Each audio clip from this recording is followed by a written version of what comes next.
А слушайте, вот вам фотофицировал, да? Вы отработали, да? Вы были специалисты грамотно, по этому человеку, да?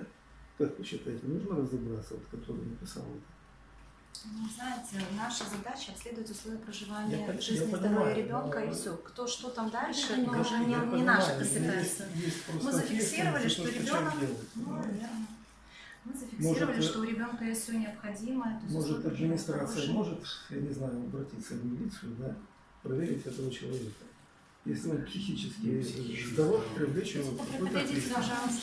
пожалуйста, ознакомьтесь. Если нет здоров, то Вы зачем? читайте полностью все, чтобы не было вопросов. Каждое слово, чтобы потом не возникали Можете поставить строчек. прочерки, да, чтобы где потом у вас вдруг не возникло, есть такие вопросы, что на сегодняшний понять нашу На сегодня шестое, шестое. чтобы не было вопросов, что мы что-то дописали, либо еще что-нибудь. Не, ну я вас очень прошу, да, как правозащитник, просто Я походатайствовать не насчет просто этого людей сюда человека, да, позвала, чтобы его наши органы, значит, проверили, да. Если он не здоров, пусть им занимается психиатр, а если он здоров, пусть ответит за то, что написал. Это не наша компетенция. Нет, так я же выше администрация. Мария Андреевна, вот я, например, да, я ее знаю еще, когда они только к нам обращались в центр. Понимаете, мы не пришли что-то найти и какую-то краму. Я понимаю, меня Это просто такие мама сигналы очень удивляют.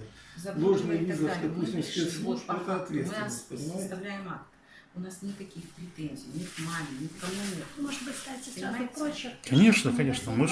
Так мы ж не не абсолютно воспринимайте никто. нас. А вы не воспринимаете нас нібито ми. Ми просто Понимаете? хотим, как бы, про эту ситуацию ведала шмат снимаете, это ваше людей. право, Не, конечно, конечно. конечно, вы на праці, Понимаете? безумовно. Но мы к маме никаких претензий от нас не исходит. І ніколи не було, так? Наскільки я розумію. Естественно.